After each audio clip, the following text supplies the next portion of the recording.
L'invité de la rédaction, présenté par Laura Sahin. Bonjour à tous et bienvenue dans votre rendez-vous de la mi-journée. Aujourd'hui, je reçois Avner Simeoni. Bonjour. Bonjour à tous. Bonjour. Vous êtes responsable communication du consistoire israélite de Marseille. On a l'habitude de vous voir plutôt derrière Michel Cohen-Tenoudji en train de gérer son planning et son organisation média. Aujourd'hui, vous prenez la parole. Merci à vous d'être avec nous. Merci beaucoup de m'avoir invité. Je vous reçois en cette rentrée pour parler notamment de la venue exceptionnelle de l'essayiste Rachel Kahn lors des vœux du consistoire qui auront lieu le lundi 29 septembre à la Grande Synagogue Breteuil. D'abord, il était important de marquer le coup car vous n'aviez pas organisé de vœux l'année dernière, liés notamment au triste anniversaire du 7 octobre. Cette année, il fallait aussi marquer le coup. Oui, tout à fait. L'an passé, on trouvait que le contexte particulier, un an après le pogrom du 7 octobre 2023, ne se prêtait pas forcément à l'échange de vœux, comme si tout allait bien dans un monde idéal, avec les institutionnels de la ville, région et département. Alors ça va pas mieux, hein, mais bon. Ça va pas mieux, mais ça, j'ai prévu de dire aussi que ça va pas mieux, c'est sûr, on va pas se mentir, mais en tout cas, cette année, ça nous semblait quand même important de maintenir le dialogue et de maintenir ce rendez-vous très très important, à la fois pour notre institution, mais également aussi pour toute la communauté, parce que c'est important de montrer aux institutionnels qui chapeautent la ville, la région et le département qu'on sait se mobiliser lorsque les événements l'imposent et voilà, qu'on peut être un bon relais aussi pour eux. Donc on rappelle que c'est un événement gratuit, ouvert à tous, à la Grande Synagogue Breteuil, aux gens qui viennent régulièrement, aux habitués de la synagogue, mais aussi aux autres, c'est important de le rappeler. Et évidemment, lors de cet événement important, vous conviez tous les institutionnels locaux qui ne sont absolument pas religieux, le préfet, voilà, tout ce qui est en lien avec nos institutions en local. Et ça, c'est important pour faire entendre la voix des Juifs de Marseille. Tout à fait. Et c'est vraiment un événement qui est ouvert, notamment du côté du grand public, à tout public, et pas uniquement intracommunautaire. Bon, c'est vrai que la personnalité de Rachel Kahn, on va y revenir, a une teinte, on va dire, communautaire. Enfin, d'ailleurs, elle est de confession juive pour ceux qui ne le savaient pas forcément. Mais c'est vraiment un événement qui est très large et comme tu l'as dit, Laura, c'est ouvert à toutes et il y a tous les représentants, que ce soit les représentants communautaires, mais aussi on peut convier les directeurs d'hôpitaux, les directeurs de grandes écoles à Marseille. Enfin, on confie vraiment des parties prenantes phares de notre ville au sens global du terme. Les grosses personnalités qui régissent chacun quelque chose d'important dans cette ville. Alors on revient effectivement sur cet événement que vous avez voulu centrer sur une personnalité, Rachel Kahn, essayiste, juriste, qui intervient régulièrement dans les médias pour porter la parole des Juifs de France, mais aussi la parole d'Israël. Comment vous avez eu l'idée de faire appel à cette personnalité et dans quel but ? Tout à fait. Alors c'est une bonne question. En fait, chaque édition, donc la dernière était il y a 2 ans, comme on se l'est dit, on réfléchit à des critères qui permettent de rationaliser la prise de décision autour de l'invité d'honneur. Donc cette année, on a retrouvé des critères, on va dire, un peu plus classiques. Typiquement la visibilité, la capacité à rallier un large public, la crédibilité de l'interlocuteur, le fait qu'il n'ait pas trop de casseroles derrière lui. Enfin, typiquement, on avait pensé à Sarkozy, mais c'était un peu compliqué au vu du contexte qu'on a connu. Et enfin, donc, ce que je voulais dire, c'est qu'il y a eu 2 nouveaux critères importants cette année. Il y a eu l'adéquation avec les valeurs de notre communauté. Ça, Rachel Kahn forcément coche cette case-là puisqu'elle fait partie de la communauté, comme je l'ai dit. Et le dernier critère, c'était l'implication en faveur d'Israël. Et ça, c'était très important pour nous, au vu du contexte qui est toujours délétère, qui est toujours compliqué, 2 ans après le pogrom du 7 octobre 2023. On avait envie, en tant que consistoire israélite de Marseille, de réaffirmer notre soutien total et complet à la lutte existentielle que mène Israël pour sa survie, peu importe les voix qui s'élèvent et qu'on entend ici et là. Nous, on reste attachés à l'État d'Israël et Rachel Kahn, dans ses prises de position, symbolise bien cela. Il y a un autre point qui est allé en faveur du choix de Rachel Kahn, c'est de se dire en fait que cette année, la soirée des vœux porte un nom particulier. Elle s'appelle Résilience, entre résilience et renouveau. Et on trouve que Rachel Kahn, au vu de son parcours, de toutes ses casquettes, tu as parlé du fait qu'elle est juriste, qu'elle est essayiste, mais elle est aussi beaucoup d'autres choses. Elle a été championne d'athlétisme, elle a été danseuse, elle a été réalisatrice. Enfin, vraiment. Elle joue au théâtre avec Steve Suissa ce mois-ci. Elle est aussi marraine du Keren Hayesod. Elle est très très présente aussi au niveau de la communauté. Tout à fait. Et du coup, on trouve qu'elle incarne vraiment bien ce qu'on a envie de véhiculer à la communauté juive de Marseille, cette résilience, cette combativité qu'on doit tous avoir pour ne pas céder sous la pression environnante. Et puis c'est une femme, ça fait plaisir aussi d'avoir une femme, une forte personnalité qui rassemble la foule dans la grande synagogue de Marseille. Tout à fait, tout à fait. Ça aussi, ça a compté. Ça aussi, ça a compté, bien sûr que ça aussi, ça a compté. C'était pas forcément évident de faire prendre la parole à une femme dans l'enceinte de la grande synagogue. Voilà, au vu de cet édifice-là particulier, de la religiosité aussi du grand rabbinat, de l'orthodoxie du consistoire. Mais finalement, tous les éléments ont fait qu'on a pu, que le grand rabbin n'a pas eu de mal à accepter cette option-là, notamment par la séparation du public féminin qui seront placés à gauche de la grande synagogue et du public masculin. Formidable. Alors, on va parler de quelque chose d'un peu moins formidable. Le CRIF Marseille-Provence a recensé le week-end dernier 4 actes antisémites à Marseille, une sacrée rentrée. Quel est le message porté par le consistoire ? On sait que le CRIF, par exemple, se porte partie civile dans ces affaires quand il y a dépôt de plainte. Mais vous qui portez la voix du consistoire aujourd'hui, quelle est votre réaction face à ces agressions antisémites inédite à Marseille? On le rappelle que depuis le 7 octobre, il y a eu des actes, il y a eu des tags, mais jamais un week-end malheureusement aussi triste. Oui, alors je dois dire déjà qu'il n'y a pas un jour qui passe sans que le président du consistoire ou ses représentants ne reçoivent des mots d'inquiétude de la part de membres de la communauté.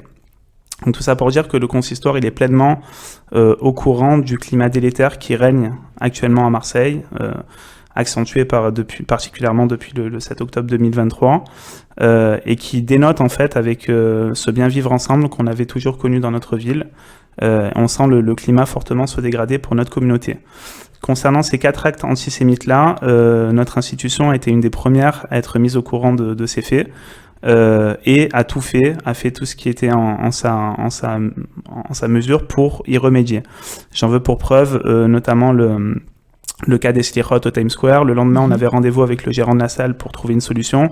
Et ce qui a été acté, c'est de changer de lieu pour l'office afin d'assurer des prières en toute sécurité. Donc ça, c'est pour rassurer la communauté sur le fait que le consistoire ne fait pas du tout l'autruche par rapport à tout ce qui se passe, est pleinement au fait du climat qui règne et au fait de tous les signaux d'alarme et fait tout ce qui est en son pouvoir, surtout dans l'ombre. Parce que nous, c'est beaucoup via le réseau, via le dialogue. Vous ne communiquez pas forcément, c'est ça que vous dites. On communique pas forcément, on n'a pas cette posture politique et cet enjeu d'aller sur du juridique que peut avoir le CRIF, mais néanmoins, on active tous les leviers, souvent dans l'ombre et en partenariat, bien sûr, avec le CRIF et le FSJU, pour régler les problèmes à leur source. Ensuite, plus largement, j'ai envie de dire que le message qu'on a envie de communiquer à la communauté, c'est le titre de la soirée des vœux finalement, qui s'appelle « Entre résilience et renouveau ». Résilience parce que le peuple juif est résilient dans son ADN. On a connu des pogroms, on a été victime de barbarie depuis la nuit des temps et on a toujours su se relever. Et on sait aussi qu'au sens spirituel du terme, chaque épreuve nous élève, même si on aimerait ne pas les vivre. Donc il faut être résilient. Et Rachel Kahn incarne bien d'ailleurs, comme je le disais tout à l'heure, cette valeur-là. Mais également, espoir dans un renouveau. C'est pas parce qu'on est au fait de ce climat délétère qu'on n'agit pas pour vivre un monde meilleur et pour vivre une année meilleure. Donc je veux rassurer aujourd'hui la communauté et le président, bien sûr, le redira prochainement à vos antennes. Vraiment, on fait tout ce qui est en notre pouvoir pour que les années qui se succèdent soient meilleures que celles écoulées et qu'on retrouve enfin une capacité à vivre notre religion dans un bon climat à Marseille. Dans quel état d'esprit est le grand rabbin ? Vous le côtoyez régulièrement. Est-ce qu'il se veut rassurant ? Est-ce qu'il est inquiet ? Est-ce qu'il passe aussi son temps, comme vous, à rassurer les fidèles ? Alors, j'ai pas eu le temps, malheureusement, pas eu l'occasion plutôt de me concerter avec le grand rabbin avant cette interview, donc j'ai pas envie forcément de m'exprimer en son nom. Néanmoins, comme vous le dites, comme tu l'as dit Laura, connaissant bien la personnalité du grand rabbin et connaissant aussi ses prises de position dans des moments très compliqués, je pense notamment à Yom HaShoah où il est capable, dans des moments comme ça atroces, de prendre de la hauteur et de parler de Torah, de parler de spiritualité. Je pense forcément que le grand rabbin se voudrait rassurant si on lui posait la question. Et forcément, ça aide quand on prend les choses avec de la spiritualité, quand on met de la Torah dans notre vie, ça aide forcément à mieux prendre les épreuves et à mieux vivre le contexte. Voilà, je pense que le grand rabbin est une personnalité rassurante qui inspire de la sérénité à la communauté et je pense qu'on est tous d'accord pour dire que le climat n'est pas aussi délétère que ce qu'on a pu vivre à l'époque de la Shoah. Donc si le grand rabbin est capable de rassurer à Yom HaShoah en prenant de la hauteur, forcément, il se veut aussi rassurant dans ce qu'on vit actuellement, bien qu'il soit au fait, comme tout le monde, des signaux d'alerte et qu'on reste en veille. Alors on rappelle cette grande soirée le lundi 29 septembre à la Grande Synagogue Breteuil. Pour réserver, comment ça se passe concrètement ? Ouais. Alors lundi 29 septembre à partir de 18h30, du coup ouverture des portes. C'est important de ne pas être là trop en avance pour des raisons de sécurité, pour pas qu'il y ait une agglomération forcément devant l'enceinte du consistoire. La réservation, c'est très simple. Donc déjà, réservation obligatoire forcément pour des enjeux de sécurité et de logistique.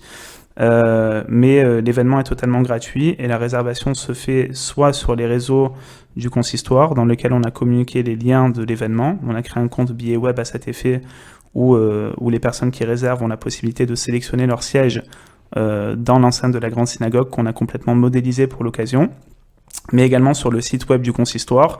Et si certaines personnes n'ont pas d'ordinateur ou peinent à réserver leur place, elles peuvent tout à fait appeler le numéro du consistoire pour que moi ou un autre réserve leur place à leur place. Et il reste des places ou pas ? Il reste des places, mais il faut faire vite. Oui. On a déjà plus de... Si on compte les officiels, les élus, donc les parties prenantes phares qu'on a évoquées de la ville, on a déjà plus de 300 places qui sont sélectionnées, qui sont réservées, donc ça va vite, en sachant que au rez-de-chaussée, donc les places assises qui sont sûres et certaines, il y a 500 places et 250 à l'étage. Donc on va dire une contenance de la Grande Synagogue de 750 personnes pour déjà plus de 300 places réservées. Faut se dépêcher. Donc ça, c'est pour les personnes qui peuvent se déplacer, bien sûr, et ceux qui n'auront pas la possibilité de se déplacer. Si tout va bien, normalement, la cérémonie sera retransmise en direct sur Radio JM. Et ça, c'est pour les personnes, évidemment, qui ne peuvent pas physiquement aussi se déplacer. Il y en a beaucoup dans les maisons de retraite, etc. Et c'est important aussi que Radio JM soit là pour faire partager ce grand moment. Alors, au-delà des vœux du consistoire, parce que c'est un petit peu loin dans le calendrier, on n'est qu'en début du mois de septembre, c'est le lundi 29 septembre. D'ici là, il y a pas mal de choses qui vont se passer. Le consistoire est aussi actif sur d'autres événements. Est-ce que vous pouvez nous égrener un petit peu le calendrier du consistoire ? Oui, alors j'avais envie de vous parler d'un projet d'ampleur en exclusivité ce matin. C'est un projet qui a déjà fait le tour de la communauté parce que les choses vont bon train dans notre... les choses vont bon train sur nos réseaux. Il va y avoir le Yenouka, donc il y a un énorme tzaddik en Israël qui va venir à Marseille certainement, et en fait on a reçu l'information hier soir que c'est sûr à 99%. Ça se fera, si Dieu veut, le 14 septembre. Il y a encore une petite hésitation sur le lieu, mais a priori ça se ferait au Parc Chano. Il y avait une hésitation par rapport au match de Marseille qui devait jouer le même jour au Vélodrome, et donc ça aurait compliqué un peu l'organisation, mais a priori c'est reporté en raison de la Ligue des Champions qui a lieu 2 jours après. Donc voilà, la venue du Yenouka, du Tzadik, le Yenouka, le 14 septembre. Donc dimanche 14 septembre. Dimanche, ouais, je crois que c'est un dimanche. Oui, tout à fait. Et pour ça, du coup, le consistoire est sur tous les fronts depuis plusieurs semaines pour convaincre le comité du Yenouka de venir. On l'a même rencontré en Israël, enfin, pas moi, mais des administrateurs du consistoire se sont levés à 4h du matin pour prier avec lui dès l'aube à 5h du matin, parce que pour le voir, il faut se lever tôt. Et même à 5h du matin, il y avait beaucoup de monde autour de lui, donc on a été vraiment privilégiés. Et franchement, c'est un très grand mérite de notre ville d'accueillir cette lumière, en sachant que Marseille serait la première ville mondiale en dehors de Marseille dans laquelle le Yenouka se déplacerait. Donc il y a aussi quelque chose un peu d'ésotérique autour de ça. Il a ressenti le besoin en fait de s'adresser à la communauté de Marseille. Il pense qu'on doit recevoir son message, donc on l'écoutera attentivement. Et donc ça, c'est à l'initiative du consistoire. C'est vous qui avez eu l'idée et qui avez initié... Alors l'idée, je ne sais pas, j'ai pas envie de dire de bêtises, mais en tout cas, c'est nous qui avons poussé très fortement pour ça, pour le rassurer, qui avons mis tout en place d'un point de vue sécuritaire aussi. Il avait envie lui-même de se déplacer, donc l'idée n'est pas forcément venue de nous. Il avait envie de se déplacer en France et en commençant par Marseille, mais en tout cas, nous, on a milité et on a agi à notre niveau pour le faire venir dans les meilleures conditions possibles. Donc on est partenaire pleinement de l'événement. D'autres événements à venir pendant ce mois de septembre, j'imagine aussi toutes les rentrées du Talmud Torah, des choses comme ça que vous pouvez peut-être communiquer à nos auditeurs. Oui, septembre, donc on va avoir une conférence le 18 septembre organisée par l'OSM à Ozer Dalim. Voilà, de la part d'un ancien membre important, éminent de Tsahal, qui va nous parler un peu du contexte de guerre. On va surtout se concentrer sur la soirée des vœux. J'ai pas en septembre d'autres événements comme ça d'ampleur en tête. Mais c'est déjà pas mal. C'est déjà pas mal. Ça Il demande y a le aussi... Yenouka le 14 septembre, c'est demain, donc ça demande beaucoup d'efforts déjà. Ça demande beaucoup d'énergie, mais c'est vrai que Marseille est une ville d'ouverture. Elle accueille le pape, elle accueille souvent des personnalités d'exception, des personnalités religieuses, culturelles. Et c'est aussi révélateur d'une ville ouverte sur le monde, une ville de mixité qu'on a envie aussi de préserver. C'est important à venir. Tout à fait. Le bien vivre ensemble, la mixité, c'est tout à fait ce qu'on entend par renouveau. On a envie que ça redevienne vrai également pour la communauté juive qui est fortement attachée aux valeurs de la République. Preuve en est cette soirée qui est typiquement une soirée républicaine, la soirée des vœux, qui montre que la communauté juive elle est attachée aux valeurs de la République, elle est fondamentalement républicaine, que la pratique de notre culte ne représente pas, ne pose pas de contraintes par rapport aux pratiques de la République et aux valeurs de la démocratie. Donc c'est tout à fait ça, on a envie de pouvoir marcher fièrement en tant que juif à Marseille et de retrouver une entente intercommunautaire. Merci beaucoup Avner Simeoni d'être venu nous parler de cette grande soirée des vœux du consistoire qui a lieu le lundi 29 septembre à la Grande Synagogue Breteuil. Si vous n'avez pas déjà réservé vos sièges, il est temps de le faire sur les réseaux sociaux du consistoire ou appeler directement le secrétariat du consistoire. Exactement. Tout simplement. Ouais, les numéros se trouvent sur internet facilement. Merci à vous, à très bientôt. Merci beaucoup Laura, à très bientôt. Pour voir ou revoir cette interview, n'hésitez pas à aller sur notre site internet radiojm.fr, nos réseaux sociaux Facebook, Instagram, X et notre application Radio JM. Très bel après-midi à tous.